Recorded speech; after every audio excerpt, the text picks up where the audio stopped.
So my belt broke off. Put a new one on. Melted the belt. This will be the first time my Impala is ever on a wrecker. That's Larry. Shout out to him for making this happen and helping me out. Rip my car.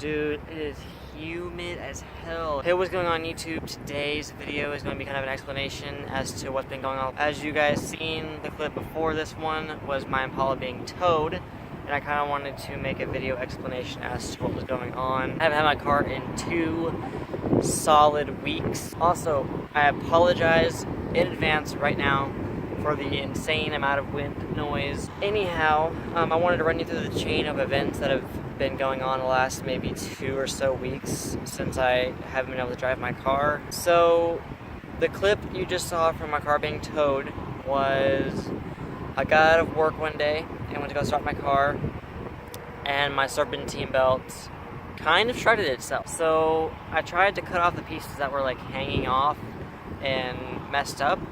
Tried to cut those pieces off and slap it back on, but whenever I turned the car back on, it just shredded itself even more. So I called my stepdad, came and got me, and we went and tried to get a new belt for the car because maybe I thought maybe it was just an old belt.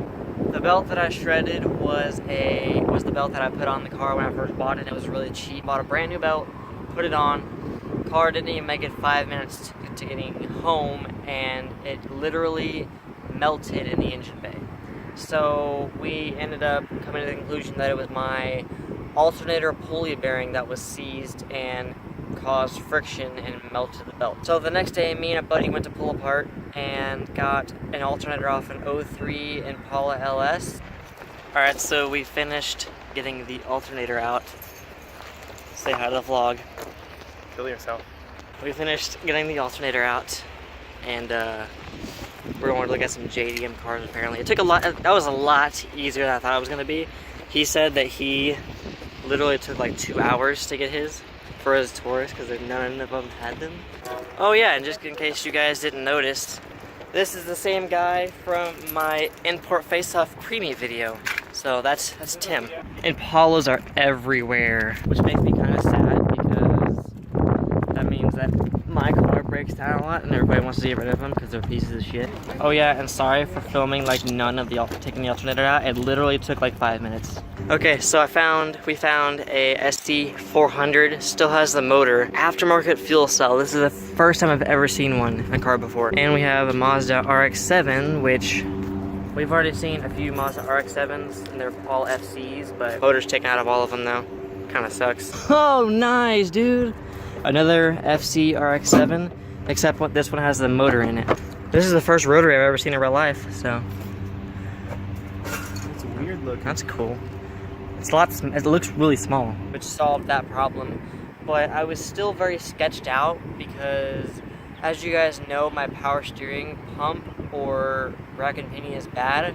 Well, I figured that out, and it's actually my rack and pinion that has a massive hole in it. So the rack and pinion has such a big hole in it that I couldn't keep fluid in it. Within 50 feet of turning, my entire reservoir would be empty. So I stopped putting fluid in the car. And that kind of fried the power steering pump and as well as the rack and pinion. So I didn't have power steering, period, for like 2 weeks. I still drove the car around because I needed the car. But it didn't have power steering, period, for 2 or so weeks. After we got the alternator on, the car ran fine, but it still sketched me out because I didn't really want to drive it with the condition that the car was in with the power steering already messed up, and that being the power steering is one of the pulleys. I ended up breaking down and taking the car to Amco Transmissions, a complete auto care. Took them a few days, but they inspected it and told me what was wrong with it, which I already knew what was wrong with it. I just wanted an estimate on how much it would cost to fix it. Fast forward like 2 weeks, and today is Friday, June 28th. I believe, and they are currently fixing the car. It's taken them a couple days to get to it. A little frustrating. I was hoping they'd have the car done a little bit quicker, but it's whatever. As long as I get my car back, that's all I care about. As long as I get it back fixed correctly and it's all done correctly. So anyway, that's kind of the update. Also, during this whole thing, I got a new phone.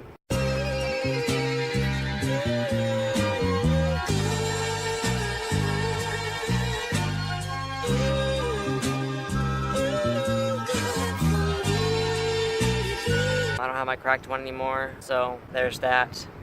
And yeah, also extremely huge shout out to Julie and my dad for letting me borrow Julie's car for 2 to 3 weeks until I got my car fixed.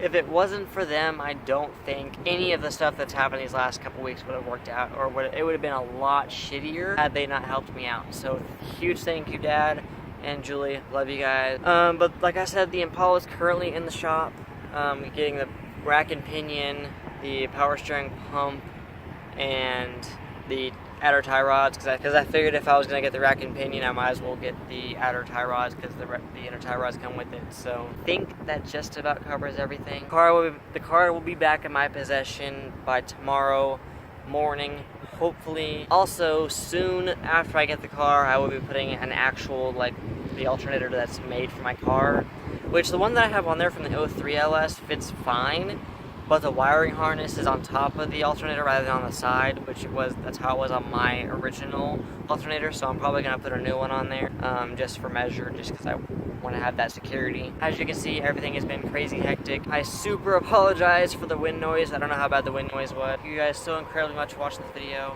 and I'll see you guys in the next one. Peace. Super big shout out to everybody at this Dodge dealership that was staring at me the entire time I was filming this video. Is it like weird to film yourself in the middle of an empty parking lot talking to a camera? Nah.